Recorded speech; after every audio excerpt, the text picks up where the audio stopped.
Hello and welcome to Byju's Exam Prep IAS. As part of your knowledge series today, we'll be discussing a very important part of art and culture, which is sculpture and specifically Gandhara School of Art. Before we begin, basically, we already have this program running on the Byju's Exam Prep app, the BEP app. If you haven't downloaded it, you should download from the link given in the description below. And basically, this program is targeting mains preparation. 2 days we are having static preparation, 2 days we are having current affairs preparation, one on essay, one on current affairs, along with ethics also. So basically it's a program which is comprehensively covering everything. And the point of the matter is that if you are still preparing and if you're still thinking about preparing, you should become a part of it so as to see what is the basic level you need for mains. Then another important feature of this program is that we are getting within 1 hour your answers evaluated from our mentors and from our team. So if you upload it on Sunday, within 1 hour you'll get it checked by us. So it's a unique program in that regard, all free of cost, but just have to download the BEP app. Now, with this, let's begin our journey. So basically we have to understand what is the Gandhara School of Art. And obviously Gandhara is not just the one. Gandhara, Mathura, Amravati, there are 3 different, but we are going to concentrate on Gandhara. All generally come under what is called post-Mauryan art, specifically sculpture. So specifically in sculpture, they are extremely important.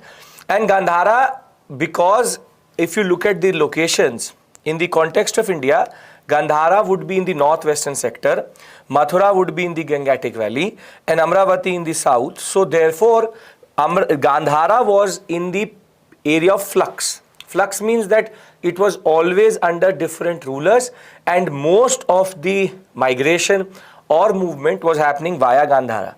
So Gandhara school had a very basic indigenous model, but then got influenced by quite a lot of foreign influences, specifically what we call as Greco-Roman or Hellenic, which is technically Roman art. And this is because of the Greeks being there, Indo-Greeks, which we call Sakas, Kushanas, Pallavas, all are actually pushing into this Hellenistic influence. So basically first what you need to know is where is Gandhara. Gandhara would be in the northwestern sector, therefore in a period or an area of flux.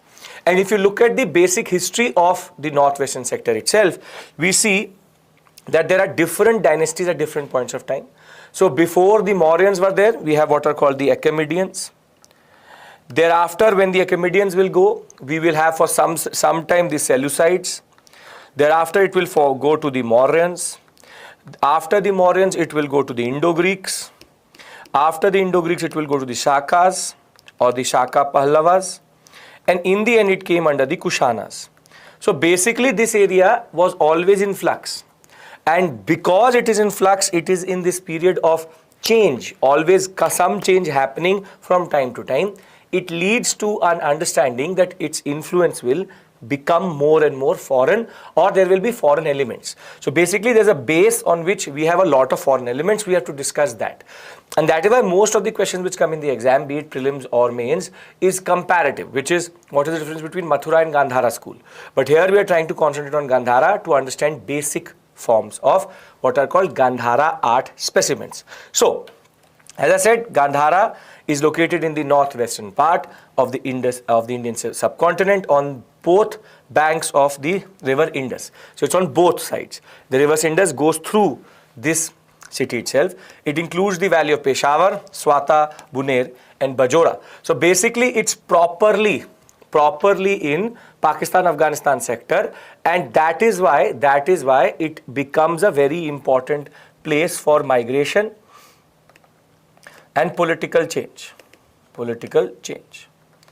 Now this means that from time to time it will be getting different type of influences. So it was ruled by the Achaemenians of Iran in 6th, 5th century.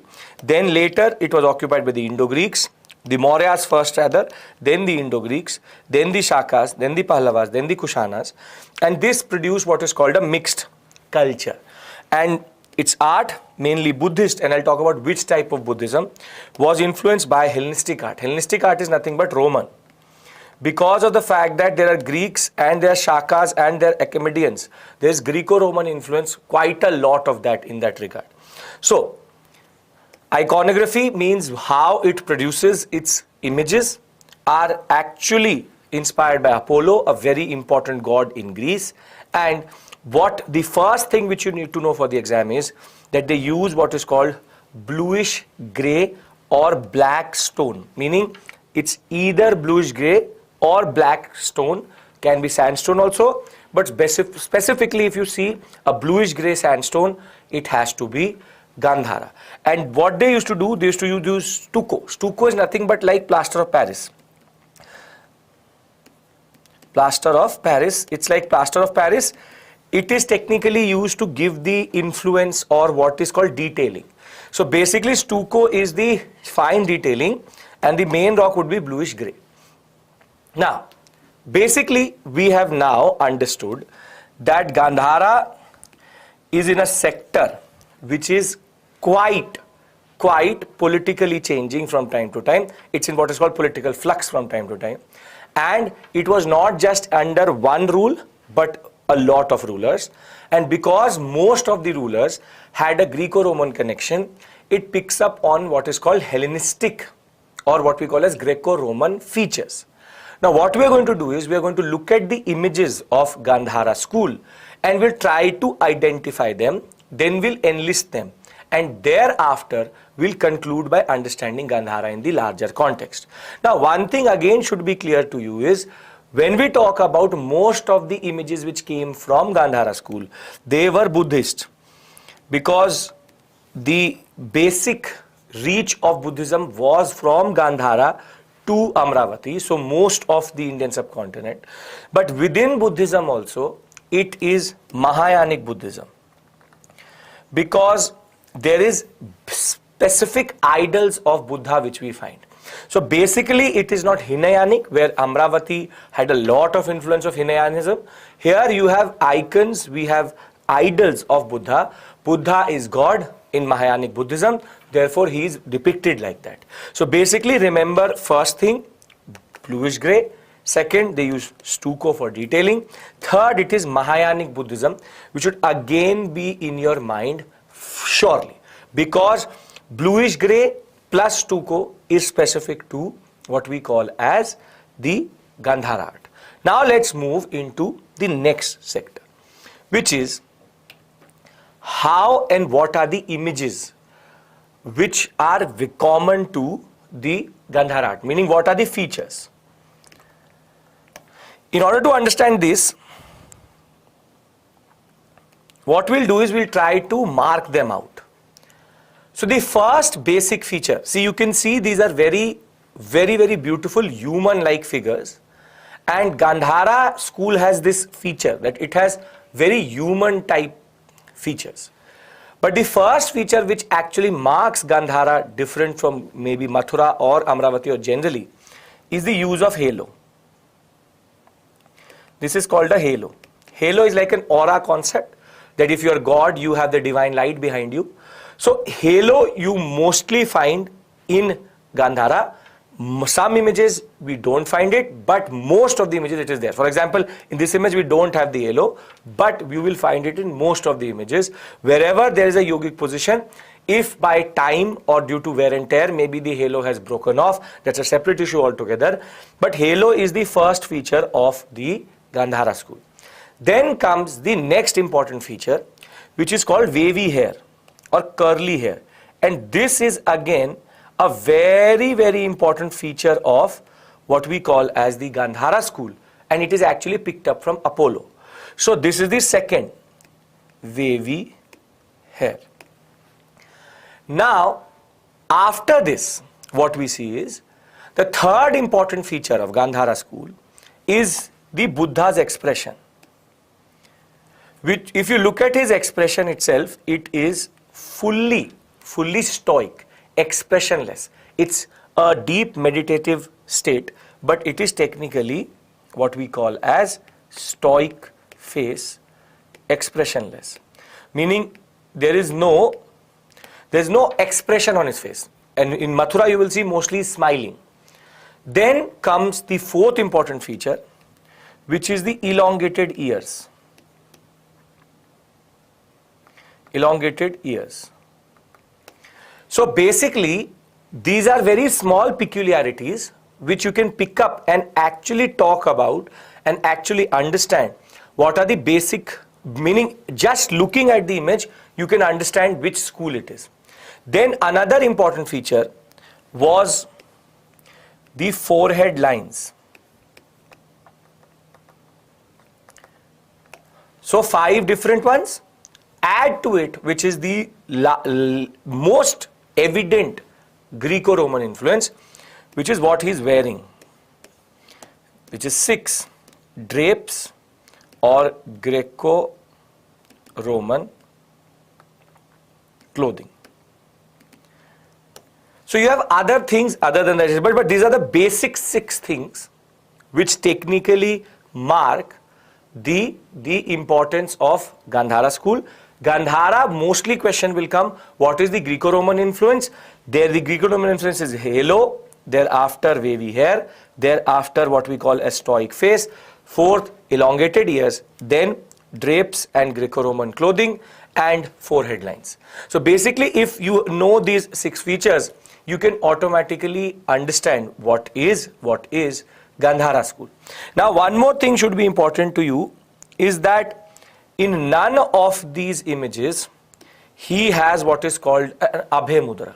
Abhay Mudra is what is called the Ashirvad Mudra.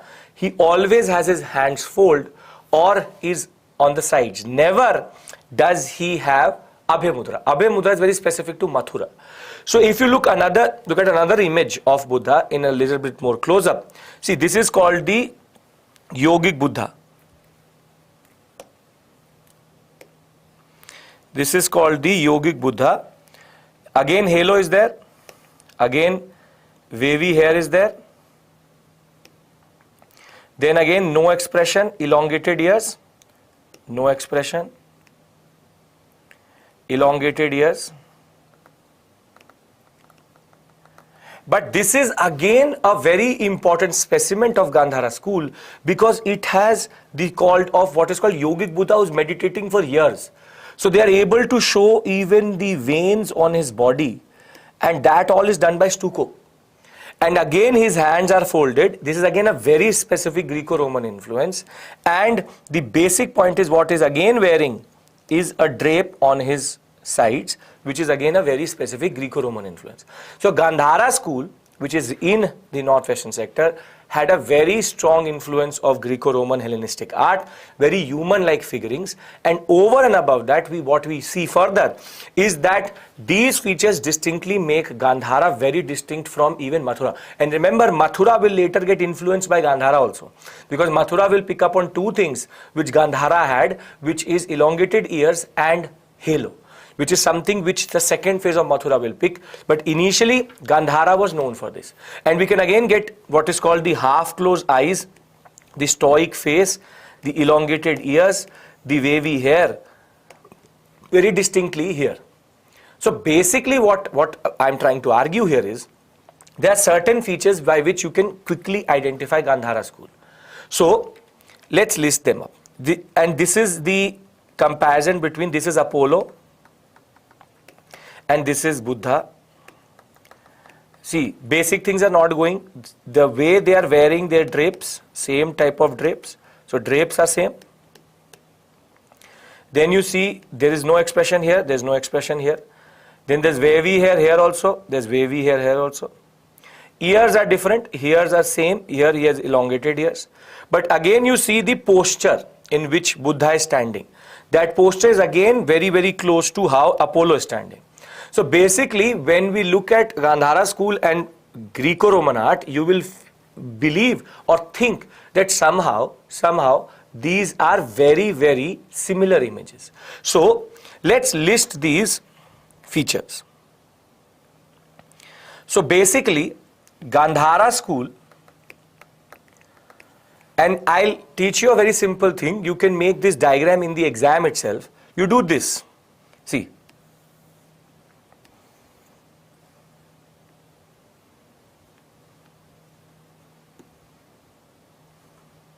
That's it. And you have to do this. And you can list all the features automatically. Don't have to be Da Vinci here. Very basically, you will list. This is wavy hair first, elongated ears second, no expression third, fourth, drapes, and fifth, forehead lines, and the sixth is halo. So if you have a pen and piece of paper with you, you can actually make it with me, and it can be made within 30 seconds. You don't need a lot of things. I'll do it again in front of you so that you can easily understand this. Very basically, what you're going to do is you're going to make something like this, this, this, this, this, and this. This takes you 10 seconds. Now you only need to mark. And what you need to do is basically wavy hair, elongated ears, drapes, halo, forehead lines, and what is called no expression. And you're done. 1, 2, 3, 4, 5, 6. 6 features which automatically give you an understanding of Gandhara school. And I would encourage you to make it in the exam because it gives you a better understanding, gives the examiner a better understanding that you know what is Gandhara school. And basically these features are what the examiner is expecting. Halo, as I told you, and elongated ears will be sent to Mathura because of the interaction between Mathura and Gandhara school. So you will later see Mathura will start to pick up the halo itself. But basically the concept is that it was human-like. As I told you, it was to make sure that these two images look very, very close to each other. So let's try to summarize it. Images are realistic, natural, and common human features are depicted, although emotions are absent. So this is the first. Emotions mostly are absent.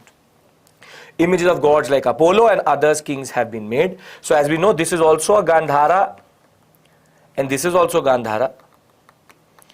And what we see is that when they were making Apollo, they were picking up the same type of influences into Buddha, and the basic feature of not having expressions of wavy hair, of draping, and the way the posture is, again, is picked up from the Greco-Roman art. And the Greco-Roman influence of Gandhara can therefore be summarized as halo around the head of Lord Buddha, Buddha's wavy hair, forehead lines, ornaments which are mostly absent or there, I'll show you that, and drapes and style of garments. Add to this elongated ears and the list is complete. Because what we see is that mostly is not wearing any form of ornamentation. Ornamentation was quite common in Mathura school. So basically the lack of ornaments is again something which you will see here coming from the Greco-Roman art. So before we go to the questions itself, before I go to the summary part, just try to understand one thing, which is that Gandhara, as I told you, is in a period of, or is in a place of flux, which is that it is getting a lot of different influences. That in turn leads to Gandhara becoming a place of intersection of cultures. So it's a mixed culture concept. Then we were able to understand what is the basic material, raw material which they were using, which is bluish grey sandstone, and the basic point is all this detailing is done with stucco. Remember stucco. Thereafter we looked at the images and were able to figure out that basically there are certain features which makes Buddha, which is halo, drapes, elongated ears, wavy hair, and no expression, and what we call as forehead lines. And this basically is what is Greco-Roman influence on Gandhara school or basic features of Gandhara school. Remember, mostly human-like and no Abhay Mudra. Abhay Mudra would be the Mudra of giving Ashirvad. Thereafter, remember one more thing, which is that there is a lot of similarity between Apollo and Buddha. So basically, as I said, the basic positioning is the same, the basic expression is the same, the draping is the same. And when we saw the realistic images, we were stunned by the level of detail, and basically we were able to mark out certain features which we don't find in anywhere else. And that is why this period becomes important, Gandhara school becomes important. And remember, this is why the question comes on comparative perspective, because Mathura school will not have any of these influences. Buddha will mostly be bare-chested, he will be smiling, he will have Abhay Mudra, wavy hair is absent, and red sandstone is used. That is a basic distinction, red, white spotted sandstone. That's a basic differentiation. So now basically what we need to understand from Gandhara is done. Let's look at the questions. So I hope Gandhara school is totally clear out of sculpture. Perfect. What we call as northwestern sector would include that whole sector of Indus, Peshawar, Kabul, whole sector. Bluish green sandstone is not even Gandhara, not Mathura, it is actually Amravati. Indo-Sarsenic is a type of architecture that is the what is called Indian British architecture. Indo-Sarsenic is the mixture of what we call as Gothic architecture plus the new modern forms of art which was coming through at that point of time. It has nothing to do with sculpture. I don't know, Gandhara is not known to be for that feature, masculine body. It's actually, that book may be wrong. Basically, Gandhara is known for its very human-like features. So please throw that book away because that is the wrong thing. In which school spirituality can be observed on Buddha's face? This is the same school, spirituality. You see a high level of meditation, but spirituality is common to both Mathura and Gandhara, but Gandhara has a high level of that, which is that he is more or less in a meditative state. Right. Again, Apollo, not what is Apollo, who is Apollo. Apollo, as I told you, is a Greek god. Apollo, Zeus, Athena, all are Greek gods, extremely important in their mythology, and they had a very basic influence over most of Gandhara school art and later Mathura school also. So that is the point. Not what is Apollo, who is Apollo. Right. So basically, the basic point is do not forget these features, and you can always make this image as I told you. This will help you in revision itself. So with this, I would like to end this session. Thank you so much. I will see you very soon, tomorrow itself, with Vedic period, where we are going to specifically concentrate on the Rig Vedic period, understand its features and why was it so important. Thank you. See you. Take care. Bye-bye.